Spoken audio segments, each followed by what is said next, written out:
Stardate 47566.7.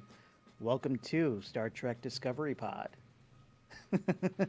The number one podcast about alien zombie outbreaks pacified by alien spider cow goo. I'm your reluctant captain, Mike Garcia. With me on the view screen is Mariah Gossett. Clyde Haynes.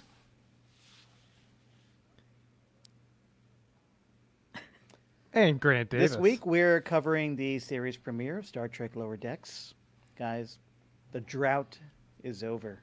New Star Trek is here. The tasty amuse-bouche before Discovery Season 3 has been served, if you will. Did we love it? Are we cautiously optimistic? Did we catch all the Star Trek Easter eggs and references? Stick around to find out. We'll get into our Lower Decks premiere in just a few minutes.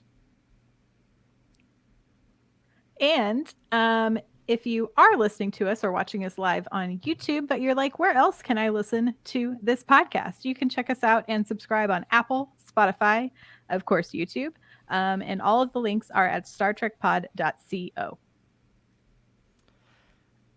Additionally, everyone, a way you guys can help support our podcast is going to patreon.com/StarTrekPod. There you can make a per episode pledge. Come help us out by giving us $2 an episode, and in exchange, you guys can come join us on our private exclusive Slack channel with a bunch of other Trekkies who just love everything going on in this expanded universe. And you can come chat with us about all things Trek in a whole bunch of different channels that we have going on there.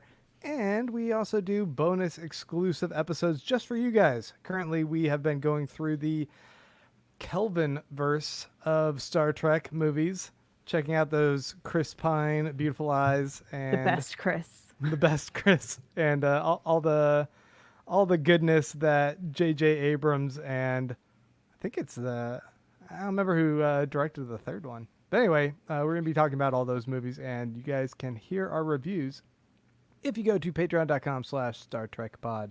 Thank you. And if you've been hanging out with us on Thursday nights on our live YouTube channel, then welcome back. And if it's your first time, just remember that we'd love to hear from you, whether you're on Twitter, Twitch, Facebook. Participate in the live chat. And if you have a comment or question specifically for us that you want us to address, then remember to type in capital P, capital O, capital D, capital pod in the chat so that we can see your comment and address it. All right, let's get to it. Here is our Star Trek Lower Decks premiere review and reaction. This premiere episode is titled Second Contact, was written by showrunner Mike McMahon and directed by Barry J. Kelly. Now, if you're new here, you're probably familiar with other podcasts giving their hot takes on things, but since this is Star Trek Discovery Pod, we don't give you hot takes. No, we don't. We give you hot freaks. Hot freak! There it is. All right, who's That breaking guy. first? I can go first. So I loved it. I thought it was a super fun show. I think it plays off nicely with some traditional Trek themes, but it's giving us a different perspective. I really appreciate the fact that it's sort of taking things that are familiar to us, so taking the A and B plots that we've normally seen throughout Trek and making them the D, E, F plots, and everything else that's going on in the background is happening before us. And I think it's such a clever way to bring us into a different part of this universe. I think it's a clever way to find humor and make this a comedy show while still holding true to lots of canon. I thought all the references were hilarious and really fun Easter eggs for everybody involved. And, I watched it twice today, and on the second watch, you see even more Easter eggs that are sort of hidden around for you to find. And I'm really loving the dynamic between Mariner and Boimler, which is going to be the Boimler, which is going to be the hardest name for me to say because that ML combo, I don't know what it is. I've been saying it wrong all day. Doesn't work for you. Doesn't work for me, but I'll get there. So B-Boy and Mariner are a great dynamic. It's very Kirk Spock in feeling for me, in that there is someone who is a little wild, someone who's a little bit more by the books, and we're going to get to see different facets of that. So overall, I really liked it. I also thought it was a fairly successful pilot, which are very difficult to pull off, and you're trying to introduce a ton of characters, but I thought they did that well. Everyone does fit into an archetype, but again, we're just getting introduced to these characters. It's the very first episode. So I'm excited to see where it goes. Right. Nice. Yeah, Who's next? I'll jump in and say I'm probably in a little bit more of a wait and see. I liked it. I don't know that I loved it yet, but I think I'm gonna need a few episodes to really see where we get to. I agree with you, Mariah. I thought the pilot was successful. I liked the four of them, and I don't know that we really got to see the four of them together a whole bunch. But I kind of like their interaction, their dynamic. It doesn't necessarily feel to me like it fits with the rest of canon, but that's okay. It feels like this is something different. It's its own thing, but a part of it at the same time. I kind of walked away feeling like, you know what, this is for a particular crowd that might not necessarily have watched TNG, for instance. And let's see where they go with it. So overall, I was pleased. I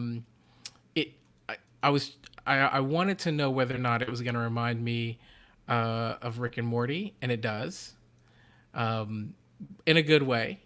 And so I think that is going to be interesting for Trek fans. I think that tone, that vibe is going to be pretty interesting.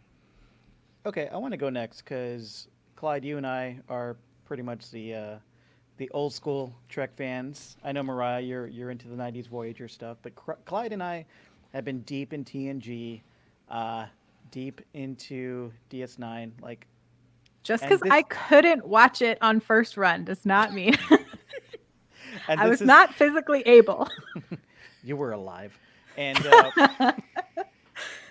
this show is kind of, I think it is for us. It is for the TNG group because this takes place in the TNG timeline, and well, there are a lot of things I liked about it. I had a great time with this. I thought it was really funny. It was very Star Trek, but I absolutely love that it's doing its own thing, and it's telling its own story. This is maybe the most confident Star Trek premiere I've ever seen. Like, it really knew what it was doing. And this premiere episode, it showed that this show can do a pretty solid job of balancing two really important but very conflicting tones. Like, it still has enough of that sincerity, optimism, and idealism that's been at the heart of Star Trek for more than 50 years.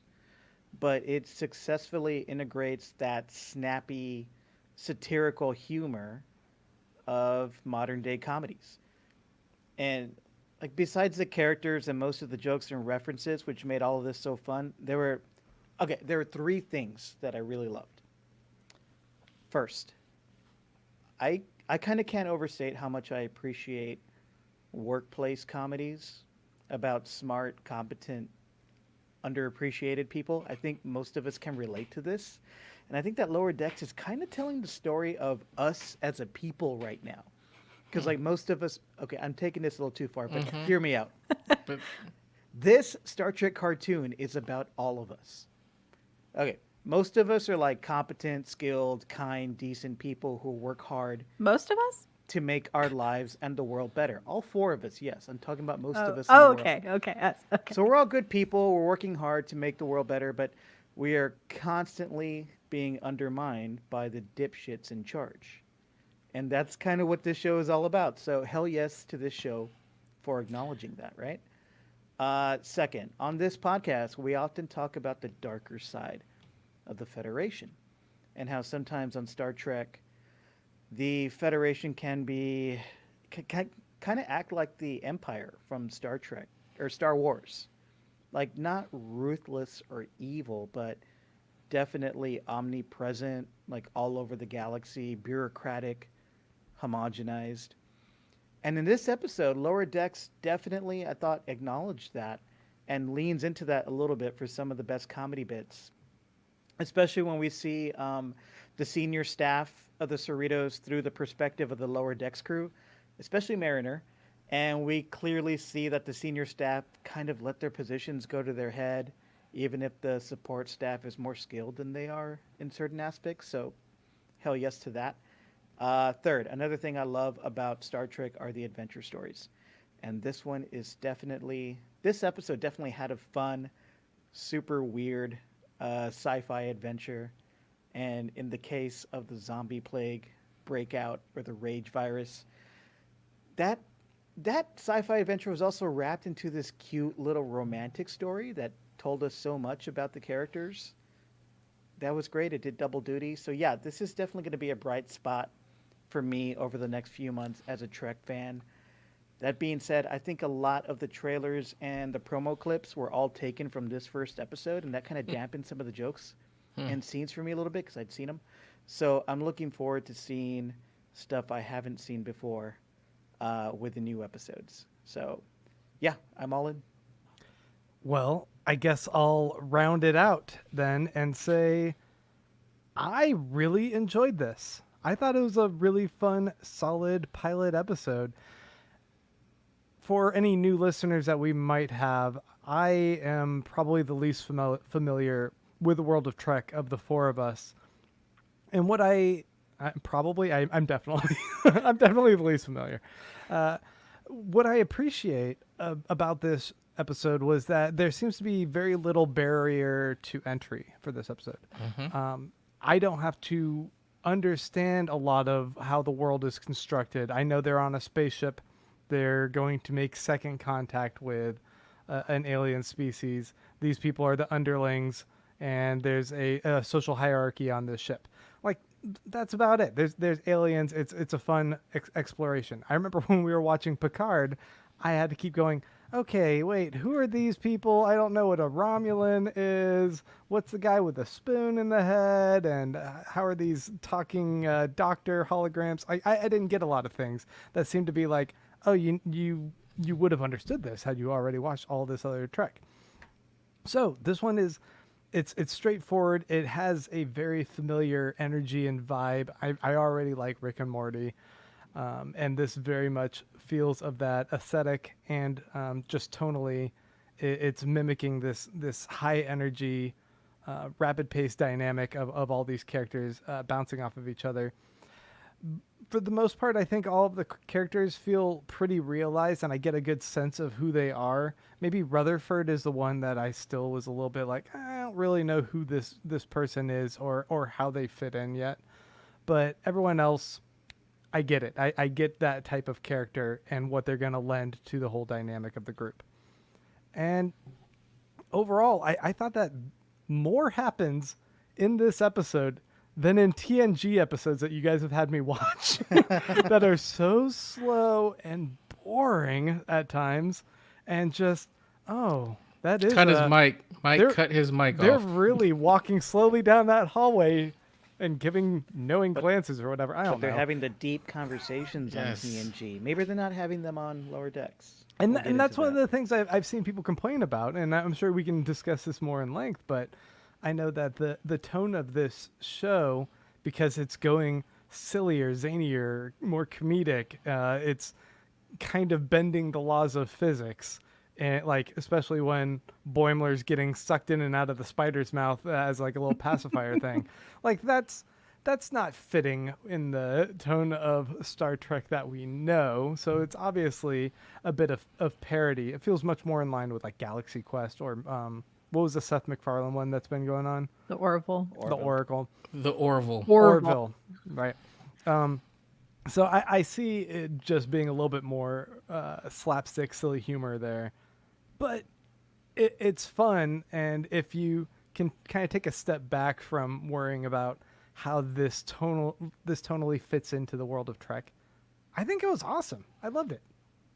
Yeah, I think that when I say it doesn't quite fit Trek, but it's accepted. I think that's what I'm saying. Like the tone when we think of Trek, right? From TOS to TNG to Voyager to Deep Space Nine to Enterprise to Enterprise to the movies. It's different. So those are dramas. Those have action. It has a slower tone.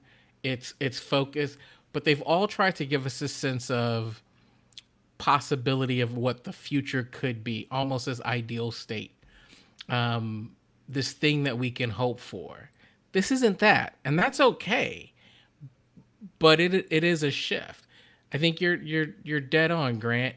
It is more like the Orville. It is more like Galaxy Quest, where it's like, you know, and Mike, to your point, we're not used to seeing Trek with incompetence, right? When you think about Trek, some of the most incompetent people on Trek are people who have been largely lovable, like Barkley, right? Like these are the people who have been kind of the incompetent ones. And if you're really incompetent, then you die. So I think this is different, but it's fascinating to me because we are looking at kind of people early in their career, which is super exciting. Like the show about ensigns who have different kind of thoughts about their career. I think the dynamic between Mariner and her, parents, her mom, and the fact that she's incredibly knowledgeable but yet a goof off is super fascinating. I mean, there's something interesting here, but it is not like the others, and that's okay. I think it is aspirational, and like you mentioned Galaxy Quest, you mentioned the Orville. These are all satirical takes on Star Trek, and so is this, obviously, although this is in canon. The Orville and Galaxy Quest also are imbued with that sense of hope, aspiration, and idealism, and I think that is still here. But the difference here with Lower Decks is that it is zeroed in on character and character development, because we're watching these Lower Decks try to aspire, to being, one of them wants to be captain, the other one wants to be chief medical officer. So we're seeing their personal and career progression and development. And to me, that's aspirational. I think maybe to someone younger watching this, that's aspirational. And I think, I love the comedy. I love the animation, the performances, the Easter eggs, the references, and we do have a segment on Easter eggs in a little bit. And I especially love the character development. I think this show is all about the perspective and the personal, professional development of these four Lower Decks characters. And I think this show is likely to be one of the most character-driven Star Trek series we've ever gotten. And that's super exciting and pretty different, since a lot of other Star Trek arguably puts concept over character a lot. So I love that. To your point, Clyde, one thing I don't love is based solely on this premiere. It's all I've seen. We might be missing out on the big idea conversations on this show, but I did see I didn't see any social or political commentary or intriguing philosophical debate going on. I didn't really expect it either. But I guess that's okay, since this is a comedy.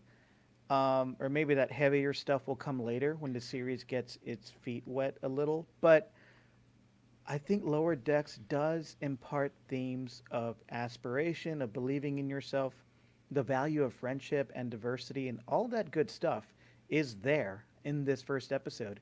And I think it's just going to build. So I think that's good enough for right now.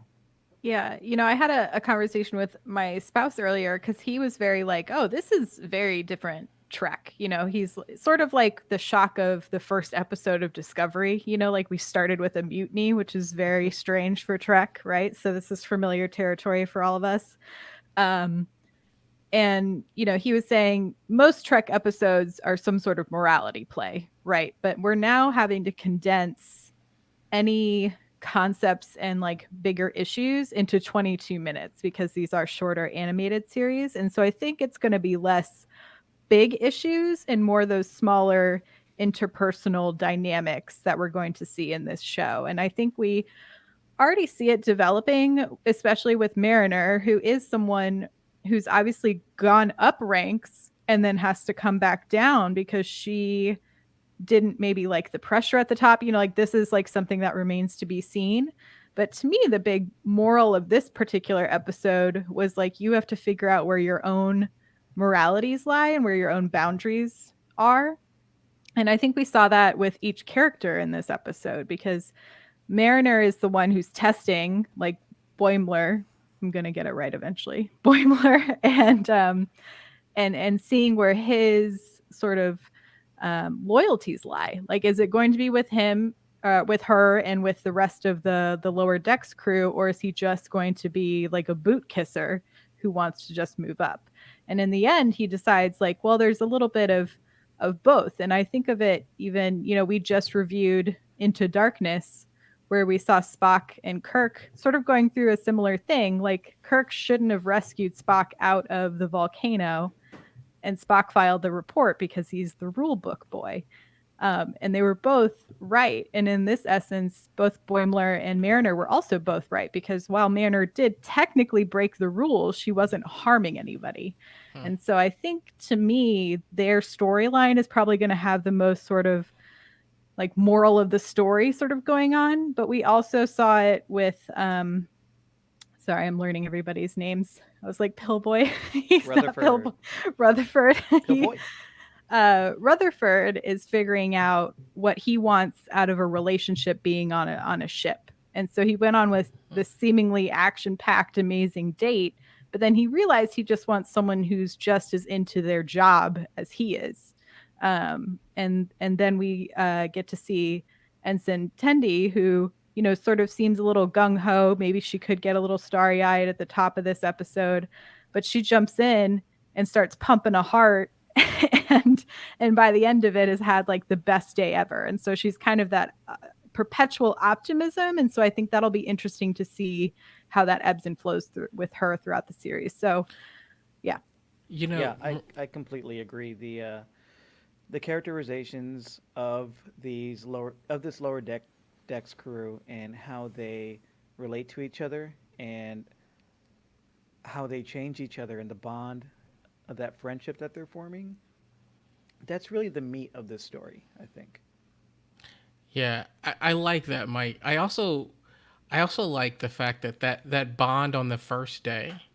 Like, if you've ever been, especially like, right out of school, when you start working, and if it's you and some other new people, like that bond of being new, and maybe having a really exciting day, and it's kind of chaotic, but you all kind of experience it together. That's the stuff that forms bonds for a lifetime. Those are the things that I really resonated. Mike, you called this kind of an office, kind of a workplace comedy. Yeah, like The Office.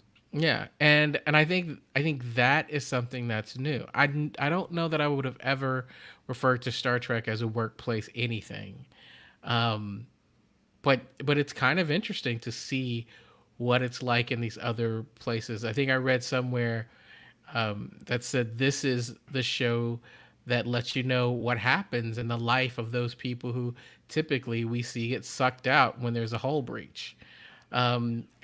But I want to know that. I want to know what the other half kind of lives like.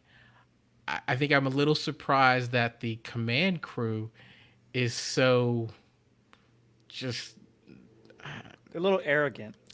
There are a lot of things. Yeah. But to your other point, what we get is we get a focus on really about 4 characters.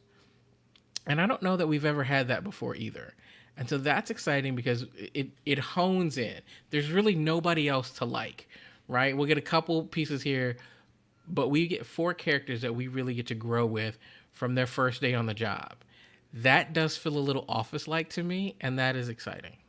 Well, I mean, it was only the first episode. We don't know what we're really supposed to make of the upper deck crew. They're portrayed a little bit like, there's competition, there's arrogance, which I think in climbing any sort of social ladder, you're going to encounter people that are going to butt heads like that. But, from my exposure to the world of Trek in other iterations, I've seen these strong personality types in the other shows as well. And there's going to be people that are a little bit more cocky, or people that ignore good advice or overlook the people below them at times. And I think, I don't know, it felt kind of natural to me. I was impressed seeing the cat doctor, who seems like so adept at what they do that they were immediately able to assess that the spider slime was going to be able to be used as a remedy for the zombie Spider cow slime. spider cow Cow slime. slime. Um, I loved that line when he's like, my bones hurt, and he's like, or Mariner's just like, we'll just get back on the ship and they'll zap you with a light, you'll be fine. Like, Yeah, she'll wave a light over you. You'll be fine. It was Yeah. great. Yeah, so some things are kind of done a little like tongue in cheek. What I wanted to ask you guys though about was the zombie outbreak, that story point, and how rapidly it overtakes things. I mean, when it's first introduced, we're seeing it in the background of the date that Rutherford's on, and the humor of that situation is that this is going on, and it seems not that out of the realm or not unexpected to the point where Rutherford's like, let's just keep going with the date. This is just another day here on the starship where things go crazy wacky like this. Someone will figure it out. Yeah, But- that's how I took it. Like, what'd you guys think of the zombie virus? I thought it was really funny, and it reminded me of the opening credits of this series, which are really hilarious because you know, it starts out just like TNG, and then the ship gets caught up in the slipstream, and it gets hit by all these meteors, and then the zombie attack, when Rutherford continues his date on the attack, reminded me specifically of the shot in the credits where the Cerritos comes upon the Borg fight and just quickly turns around. That's my favorite. I love that. Yeah, No, because thank you. because like Rutherford and his date during the zombie outbreak, they're not the heroes, they're not the leaders, so they're just like we're all working from home for the most part. So when I'm on a conference call and I'm not on video at work, and the higher ups are talking about something that is a big problem but kind of has nothing to do with me, and I know they're going to figure it out, I'll tune out and I kind of just keep doing my own thing. That's kind of what they were doing. And they really didn't get involved until they really had to. And that just goes back to how I'm relating to this as a workplace comedy and being like, not necessarily, I'm not necessarily a lower deck where I work, but I'm not a manager either. I'm kind of in the middle, you know? So I have those superiors that are definitely had their heads up their asses, like some of these command crew members do. So yeah, I think that whole zombie thing was mostly about that, and plus there's a long joke of them continuing the date while they're doing this and getting to know each other, and it also led to that really, really beautiful spacewalk that they did on the hull of the ship. That was really nice. Yeah, you just gotta remember to turn your magnets on. What if I forget to turn my magnets on? I think, Mariah, you were touching on this a bit as well, but the character of Mariner, when the captain requests that Boimler shadow her and make notes of her, I was already going, oh, okay, I bet it's a relationship thing. I bet that's the mom. I was wondering if you guys had also kind of already suspected that, and how much more informative it is of that character. Because like when we're introduced to her, the fact that she's just kind of pushing everything aside and trivializing the work that they do, drinking on the ship and playing with the Klingon axe thing that slices his leg. Bat left, yes. Oh man, when they cut in, you see bone and meat. So Those good. things are very sharp. But the fact that like she's not taking everything seriously, despite what we've already seen in this first episode, that she's extremely capable and knowledgeable and effective. She's just fighting destiny at this point. She has two parents that are clearly extremely highly ranked, and she is dragging her heels because she doesn't want to fall into the inevitable position of being a leader among Starfleet. Yeah, I thought it was really fascinating. I I was curious if you guys had caught on that like she was going to be that family relationship right there. It's interesting that you say that, Grant. I caught it on. I caught on to it later, not early. But what I saw when I saw her was, I think someone earlier said it was kind of Kirk-esque. And we've been going back and watching different kind of episodes of different things. And if we hadn't rewatched the Kelvin universe, that wouldn't have made any sense to me. Because typically, like I say, when you look at the rest of the series, everybody's pretty straight laced. Even your rebellious ones, right? Like your Rikers and your Prime Kirk are, while they're rebellious, they still fit into this. I've got duty and honor. But Kelvin universe, kind of the Chris Pine Kirk, is like really rebellious. It's like, I don't He's a care about the bad rules. boy. That's who she embodies to me. And that was kind of endearing, right? Like it wasn't like I hate everybody.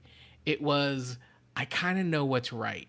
And I'm cutting through the bureaucracy and the red tape, and I'm gonna zero in on doing these things. Like, I didn't think she was like selling weapons to aliens or anything like that, and so I knew that she was doing something. But that's who it is. And so I think she's easy to identify with. And so then as I started to think about that, then it made sense that there was a relationship there that was greater. So the minute that he starts to not tell the captain who, that she kind of, screwed up, then I was like, you know what? I think I see this now. And I think that's when I started to think it might be her mother right before the reveal, because it had to be a personal relationship. Just like if you think about like kind of Kirk and oh man, Pike. Spock. Pike. Oh, Pike. Oh, Pike. McCoy. I don't know. Yes. I Yeah. like that it was her mother, because it really tempered the idea that the captain has more villain tendencies than we're used to, but she doesn't. She just is really disappointed in her daughter and has tons of reasons not to trust her. And that is a much richer, fertile ground for storytelling here than just the captain being a jerk. Right, and it makes me wonder if the captain overall a problem and a jerk, or is her relationship with her daughter a blind spot, a problem area where she would deviate against her normal standards and have Boimler go, keep tabs on her or whatever, and otherwise. And maybe that's why she doesn't even include Boimler giving props to him in Lower Decks for what they did, because it's associated with her daughter and she just doesn't want to deal with that. Yeah, that's a good point. Yeah, so when they run into sick bay and they're sort of like firing on the zombies, the Captain Freeman and Mariner take like the same pose as they're like shooting. Right. And between that and sending Boimler out, I was like, ooh, if they don't reveal it this episode, my official weird prediction is going to be that that's her parent. And then they beat me to it. But yeah, I'm excited about kind of seeing that sort of lineage thing, because we haven't really seen that very much before, in that there is someone who comes from an admiral and a captain and is trying to, I'm sure at one point she probably was trying to work her way up, and I wonder if we're going to get some moments in her character where people are like, oh, this is all because of your mommy and daddy, like you have parents in high places, you can get what you want. And so I think that probably feeds into her rebellion, because it's like, if your parents are already where you want to be eventually as an adult, and you are already like a really smart, capable person, it's like when usually kids who are bored in the classroom are like the troublemakers, because they just don't have enough to do. And I definitely see that in her character. Yeah, that's who Mariner is, and Tawny Newsome is so funny. Mariner and Tawny Newsome, the way Tawny Newsome plays his character, has enough personality to fill the entire show herself. Like, Yep. it's such a big character, but it works because at the end she embraces the other three lower decks crew members, and then you start to really like them because she's liking them, and you want to see them all get along and grow that friendship. But yeah, if this show was just really about Mariner and her parent issues, I would totally watch it. It's that character's so fascinating to me now. So jumping over to the rest of our little foursome, I mean, Boimler, I get he's kind of the straight man who's going to be nervous about a lot of the relationships, and we know that Tendy's going to be the optimist who is excited about everything going on and is going to be happy with the most outrageous of events. She got to hold a heart. Rutherford, I'm guessing is going to wedge into the extremely useful like mastermind who can he's like Forge. He can like just make whatever and have that at the ready for if they need whatever he can construct or build. He's some sort of science officer, right? Engineering. Yeah. He has an optical implant, cyborg implant, and they make mention that it is Vulcan. Is that right? Is it Vulcan? Yeah, that's why it suppresses his emotions. And so somehow how that thing is installed in him, it's suppressing emotions. I mean, however that's supposed to work, I don't know. But the fact that it's kind of toggling back and forth, I don't know. At points, I thought it was funny. Other points, I was kind of, I don't know. It seemed distracting from certain events that happened, I think, with the timing of some of those jokes for me. And so it's kind of like, how am I liking this, or am I going to be annoyed? I don't know. Yeah, I'm hoping they'll find some clever ways for it to sort of be used as humor points throughout the show, because I actually really liked the first like introduction to Rutherford when he is like, oh, like I think I'm nervous about it, but I can't tell, and then Mariner's like, oh, let me fix that for you, and then he goes down just like a spiral of anxiety. Like I found that fairly funny. But yeah, during the date when he all of a sudden just sort of like switches into Vulcan mode. But in my mind, I'm thinking about it like if you got a brand new phone and you're still like getting it to have all the shortcuts you want and like everything all set up, it's like he's still figuring it out. And I wanted to make just an observation about the bridge crew and the fact that all of these are sort of like the caricature version of the bridge crews we've seen before. But I have to wonder if the reason they feel even like extra arrogant is this like they want the opportunity to get onto the better ships, right? Like they're on the second contact ship, which is probably like where you have to go prove yourself before you can go and like be on a ship that's on a 5-year mission. And so it's this like constant one-upping that I think has to happen. So I think that'll be really entertaining to see along the way as we move forward. Yeah, it was interesting. I was thinking about the kind of the cyborg implant scene as well. And it reminded me of a bit of kind of Data. So when Data got his emotion chip, so kind of in the reverse, and he was experiencing all these things, in the heat of the moment, he would turn it off. He'd be like, Data, now's a good time to turn it off. And he would kind of switch his neck and then turn it off. But here, because it's lower decks, it's like, no, I want to feel all the craziness. And so I said, that's to me set the tone that this is going to be different. And I thought it was a kind of a good way to introduce that.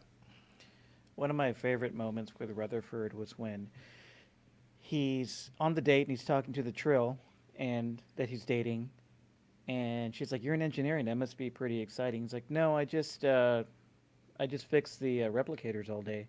"Oh, do those break a lot?" "Only when you get food in them." It's a good corny date joke. Just all the time. And I like that at the beginning, Boimler is fixing the replicator, and it just keeps spitting out warm bananas. Right. Banana hot. Banana hot. So That's what a did you great guys joke. think of the design of the ship in relation to previous ships. I think it's just goofy as fuck, and I love it. Does it look clunky? It's doing its own thing. These two parts going into the bottom. It looks like it belongs in that era of Star Trek, the TNG era, but it also looks like they got the C team to design it, which is totally appropriate for this show. Yeah, it's the California like grade ships or whatever, and Yeah.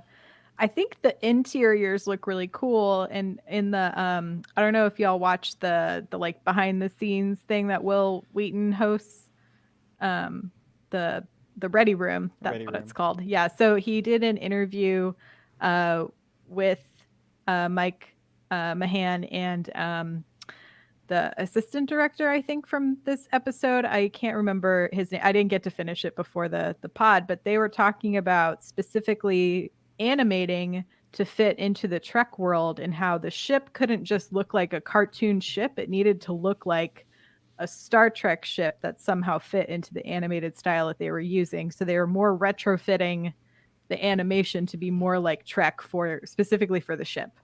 And he was saying the interiors are very much based on TNG.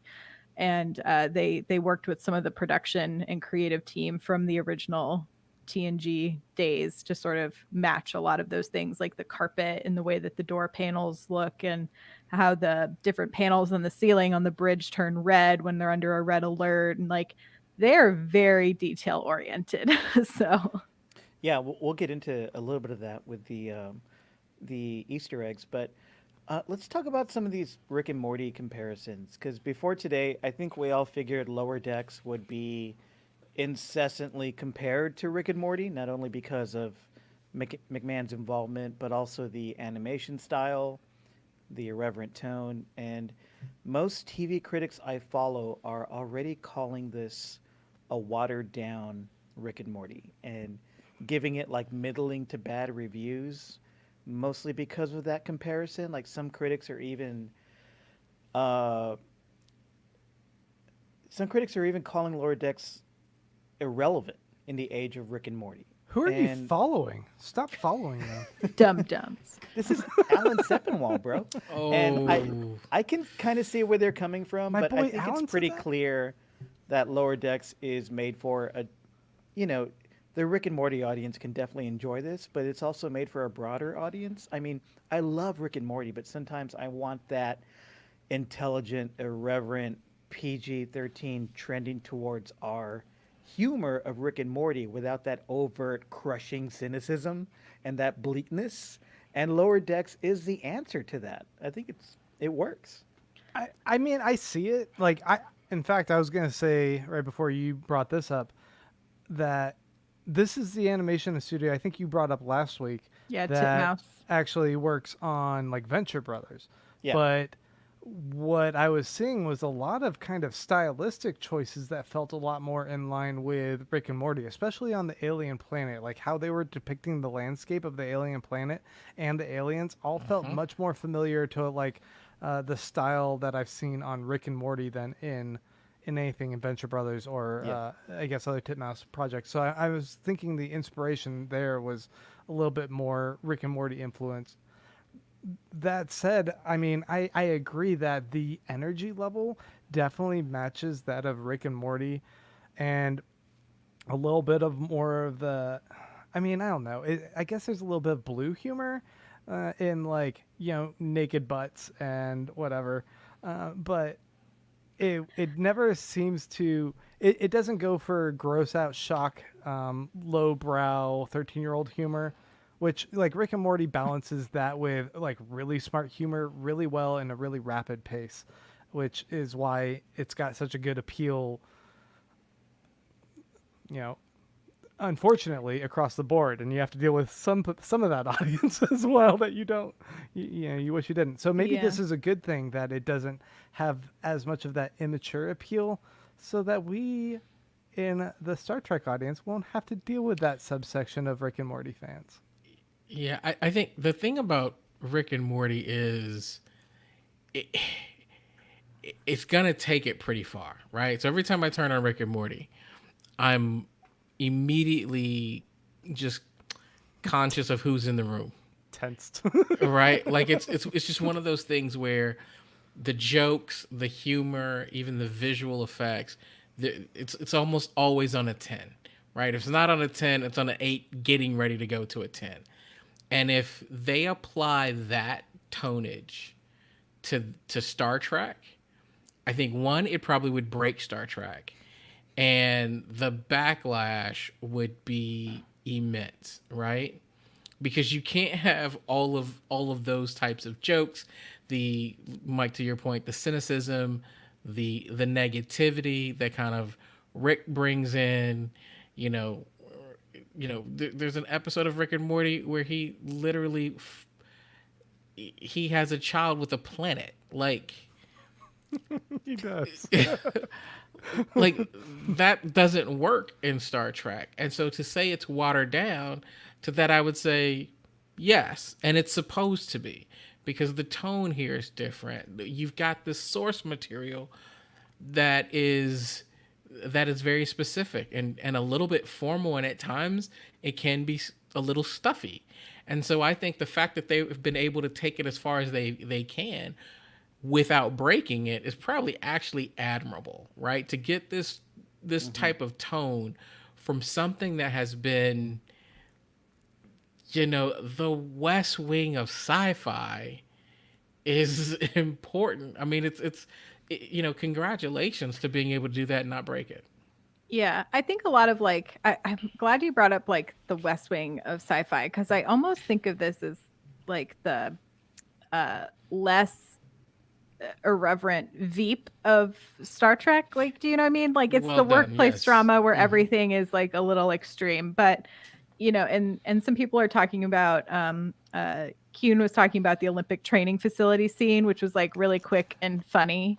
And I think if you pair that and then the spider cow, those were like the two only little like peppering in of things that made me think of Rick and Morty. And I don't know if it's just because anything that's like wet and drooly just automatically makes me think of Rick and Morty, because I feel like everything is just covered in moist liquid goop on Rick and Morty. Yeah. I have not watched a lot of Rick and Morty because it's really not, it's not my cup of tea. I find it to take me to, like, at the end of this episode, I felt really nice. I wanted to have another cup of coffee. Like, it was a delight to start my day. Whereas if I watch Rick and Morty, I just want to go crawl back under the bed because I realize that the world is terrible. Rick and Morty has been bumming me out in 2020. Like, I stopped watching Right. the new season because it's great, but it's bumming me out. Right. Like, And I think if this show went to those dark, like cynical, Nope. gross extremes, I think Alex Kurtzman would need to hide out in a bunker somewhere for about 10 years because the fans would murder him.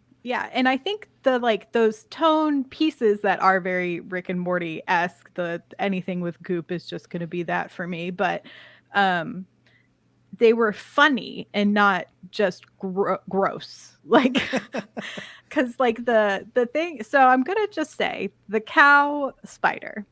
Spider If cat. anyone has ever worked with cattle, that happens. They want to suck on your hand.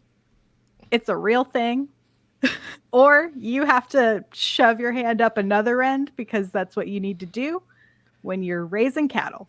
There's so much I don't know about Just- Mariah. It's just Just the idea that this giant spider.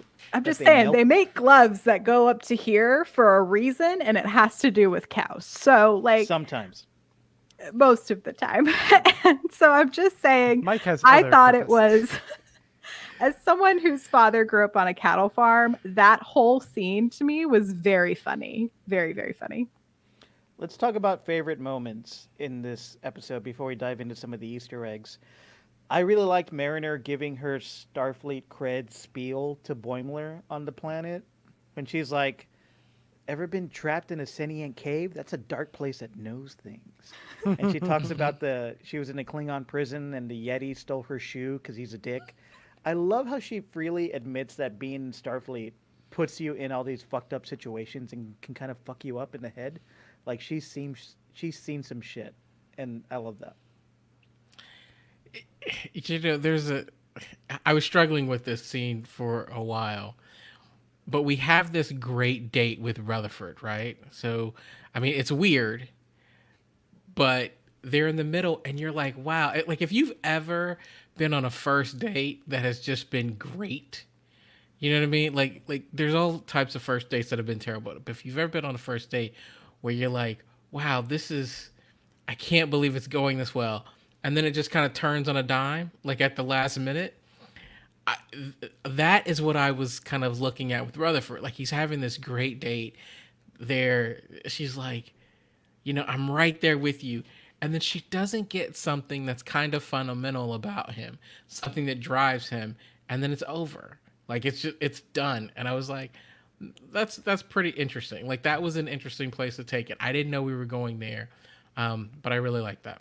And what I like about that one is we usually see that type of relationship scenario from the flip side, where you have everything going great, and then that person that you think is great suddenly loses interest in the most mundane thing that you can't possibly understand, and they just become an asshole, and you're like, oh man, it turned out that this person was not into me. They were into how elevators work or something like that. Instead, it's him, and we're supposed to sympathize with the fact that he completely lost focus and attention on where he was in that, like on that date with her, because he wanted to talk about whatever was going on in the elevator. Well, I mean, we're four people who are currently doing a podcast about an animated Star Trek TV show. What? Right? I'm just saying, if anybody's been in the situation where there's something that you're passionate about, that a date might go, what the hell? Like, it's us. So I mean, I can relate to that. Yeah, it was great. Yeah. I like that whole thing set up his potential cute love romance with Tendi. Tendi. Yeah. Because she's into how the turbo lifts work too. Mariah, what was your favorite part? Yeah.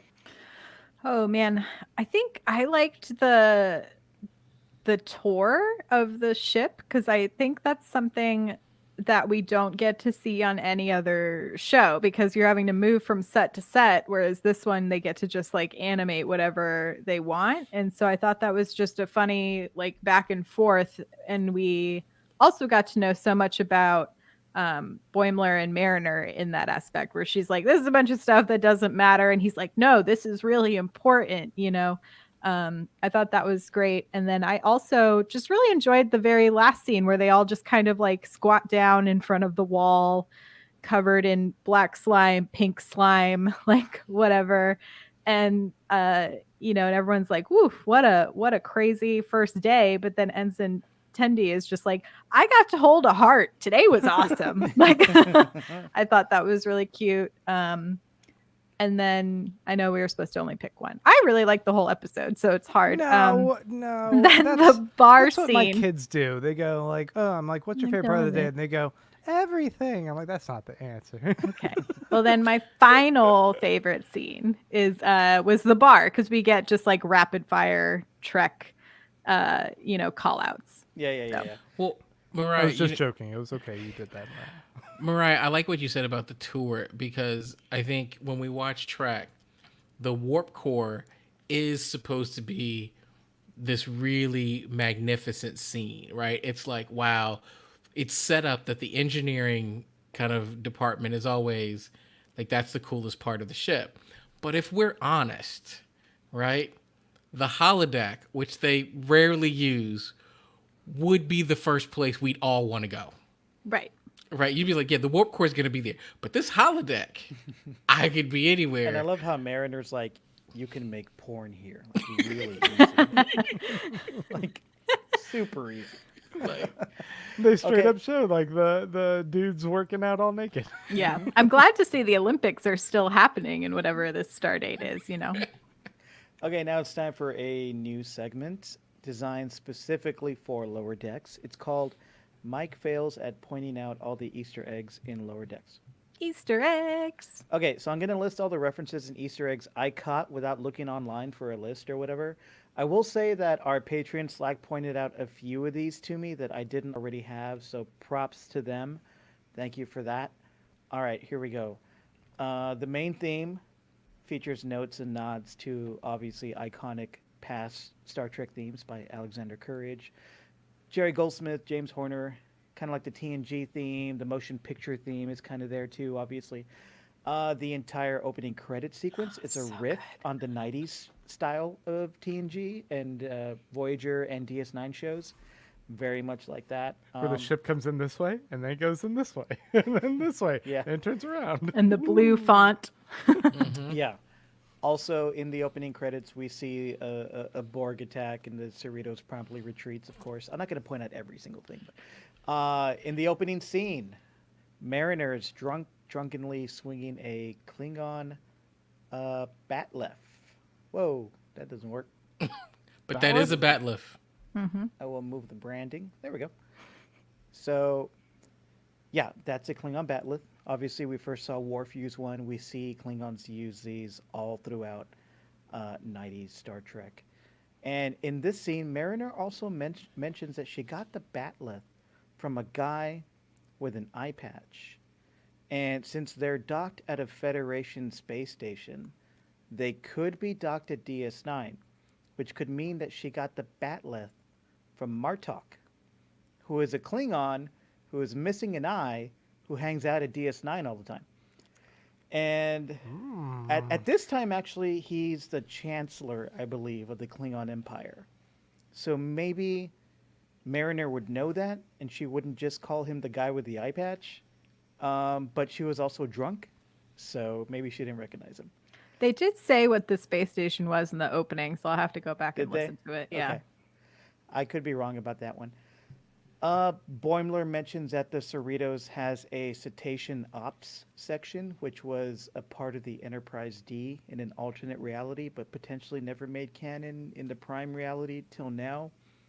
It was referenced in TNG when they would talk about like whales being on the ship, because Star Trek loves its whales. They love them. That's a deep one. Ensign Barnes, the character that Rutherford goes out with, is a Trill, like Jadzia Dax. We don't see a lot of Trills on Star Trek. Oh, Really Alien just- Nation, right? Exactly. Okay. Really just the Daxes, but I think we're going to see a lot more. Killing This me, might be Grant. laying the groundwork for Disco Season 3, because we're apparently going to see a lot of Trills in Disco Season 3. So that's So, cool. Mike, you went with Jadzia. What about Curzon? You couldn't go with Curzon Dax. You can't. It's hard to find a picture of Curzon. All right. Just saying. Would you rather see Curzon than No. Jadzia, my friend, on the screen here? No. Yeah. Let's see. Oh, yeah. When they're on the away mission, they had these circular tube bags that they had in TNG. Like this. Jeez, these bodysuits. Unfortunately, they weird? didn't have the blue, shiny bodysuits that we're Are they looking the at now. X-Men? Yeah, they Worf, look like the man. X-Men. I just. I'm just going to make this bigger. No. So we Yes, can all thank you. enjoy that. All right. When the zombie, this is one that our listeners found. When the zombie outbreak breaks out, the black slime lands on one of the Vulcans in the shape of an evil goatee that makes him look like Mirror U Spock from the original series. Oh, I thought that was nice. great. It's a good And one. yeah, somebody on the Slack actually took this screenshot. Let's see. Oh yeah, Mariner mentions the Chadich, which is someone who fights on behalf of a Klingon during like a specific legal challenge. We saw this in TNG when I believe Picard was Worf's Chadich in front of the Klingon High Council. He That's a was. pretty deep reference. And of course, at the end, Mariner mentions a bunch of TOS and TNG folks and things like Khan with the Genesis device, the space whales, which are either the whales from Star Trek 4 or the I got space these whales. references. We You know saw how I on feel about Discovery. these whales. Why we still talking about these whales, man? Because they're the It's best. the whale thing's funny. I think maybe like Mariner was conflating like the space whales from Disco with the whales from Star Trek 4. Anyway, I don't know. She also mentioned Sulu, Spock, Kirk, Worf, Deanna Troi, and Deanna Troi's bangin' bod. And I particularly like the nod to Gary Mitchell. Yeah, who's that? since Boimler, I think, says, I don't know that one. I think I need to look that one up, as do many people probably do, since he's not a super popular character, even though it's a pretty important one in Star Trek canon in the TOS. So those are all my Easter eggs. If I got some of them wrong, or if you have any more, let hold me up. know in the chat. Explain who Gary Mitchell is. He's that guy you see on screen.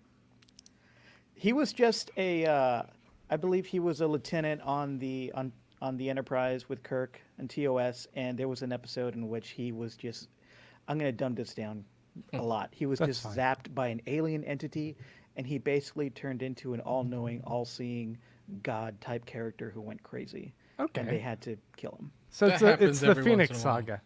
Yeah, Not everything is X-Men or Lost, Grant. yeah. There's a big X-Men theme going on in this episode, I've noticed. Kind of. Hey, here's a question for you guys about kind of the Easter eggs. When they mentioned Sulu's sword, were they did the original Sulu have a sword? I Yeah, know yeah, we saw yeah. it. Okay, Yeah, okay. for sure. Yeah, there's incredible screenshots of him shirtless with a sword. Yeah, if you guys want to pull out some of these comments, because I think we did have some good comments here. Yes, early on, there were some comments coming in that were comparing me to a certain character. Oh man, are they gone now?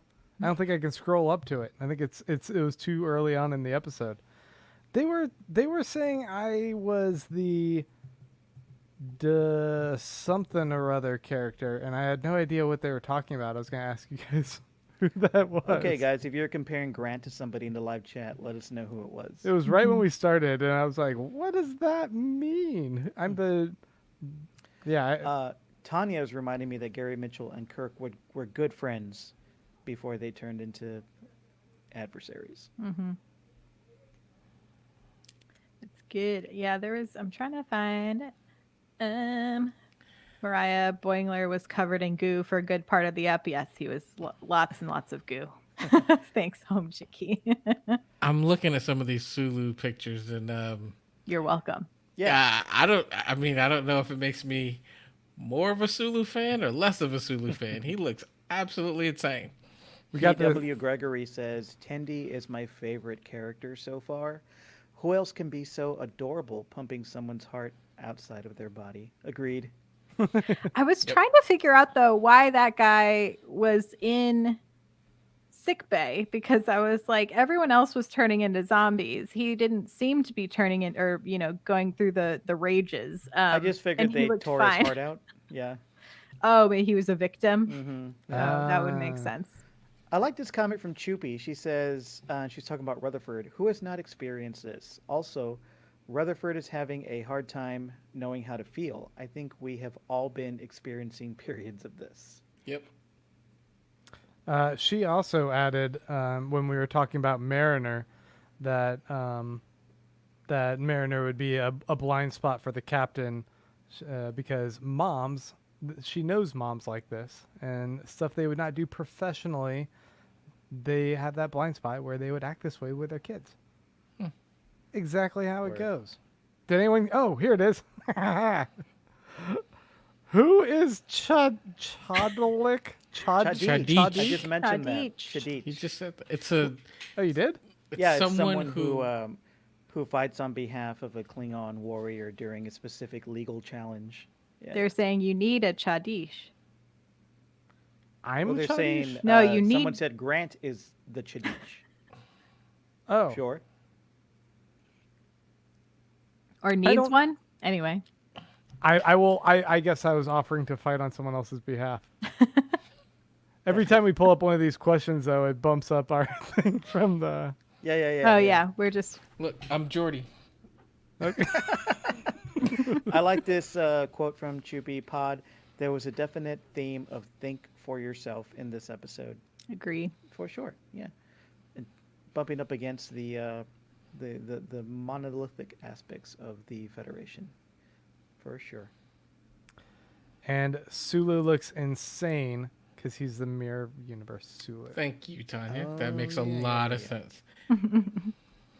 I just didn't see like the mustache and the goatee I need for my mirror my mirror verse, So that you know. It has so that to I be know evil. the evil mustache. Okay, guys, anything else you want to say about this episode of Lower Decks? And are you excited for episodes 2 through 10? Yeah. I'm super excited, and when they showed this season on the lower decks, there were a couple of times where I like laughed out loud, and so I'm definitely excited about the rest of the season. I think I'm gonna go back and rewatch one more time, um, and see how I feel. But I'm guessing by the time we get to about episode 3, I'm gonna be locked and loaded and fully on board. It was great. It's such a fun pilot episode, and they've only just hit the surface of where they could explore with this type of format in the Star Trek universe. I think it's rife for this kind of storytelling and this comedic aspect, playing on what is such a cultural touchstone for so many people, and bringing in a whole new audience to love what Trek does. I'm so on board for this. Yeah. I mean, this whole show is about second contact, which to me means I'm going to get a different alien world every episode, which makes me super stoked. I'm really excited about seeing, how we're going to animate and use that format to the advantage of not having to do a bunch of makeup and get some really fun, outlandish looking aliens. I'm stoked. Yeah, I am all in for a Star Trek show about young upstarts who are aspirational to the viewers. So I think it's going to be a great show. So thank you so much for joining the pod this week. Remember, you can find us live on YouTube every Thursday talking Trek, and of course covering Lower Decks every single week. Go to StarTrekPod.co to subscribe, and go ahead and hit like on this video and subscribe to the YouTube channel. Hit that bell, boop, if that's still a thing. Is that a No. thing YouTubers do? Smash that subscribe button, I think. Also, just so y'all know, during the month of July, we were raising funds through our Patreon and a donate link for the Okra Project and the Central Texas Food Bank. And we raised over $300 last month. So those donations will be made to those organizations. So thank you all so much for your contributions and for being Patreon supporters so that we can keep doing awesome good deeds for organizations that are doing good things in our universe. That is super awesome. Thank you guys so much. And might I add that if you have not yet become a Patreon supporter and you would like to, you can go to patreon.com/StarTrekPod to make your per episode pledge. As I mentioned at the top of this episode, we are currently going in and watching the Kelvinverse movies, and I think all of us were quite pleasantly surprised at how much we like Star Trek Into Darkness. So if you guys want to check out that episode where we end up kind of gushing a bit about a movie that I think a lot of us weren't as impressed with the first movie time that around. all you listeners hate, probably. If you hate it Give and it a you're like, rewatch. You got to give it a rewatch. Yeah. what are they going to sell us on here? Yeah, patreon.com/StarTrekPod. Go make that $2 an episode pledge, and you only get charged if we put out an episode. But We we're got putting out 23 episodes. weeks of Trek, baby. We're doing it. So come join us on this ride. There it All is. right. Yeah, and hey, I just want to remind you guys to follow us on Twitter and Instagram. You can check us out at Star Trek Pod. Tweet about the episode. Let people know that you love what you're hearing, that we're a bunch of people who love Trek and love to talk about it. And also, as always, I want to shout out two people who help us dearly. Karen, who helps run our Twitter, and James Worm, who helps out on our Insta. Thanks, James. Thanks, Karen. Thank you, guys. Thanks for joining us on the pod. Clyde, where can we follow you online and hear more from you? You can find me at Clyde Haynes on Twitter, and you can find me on the web at www.keyandclyde.com. That's KEI and Clyde.com. Mariah.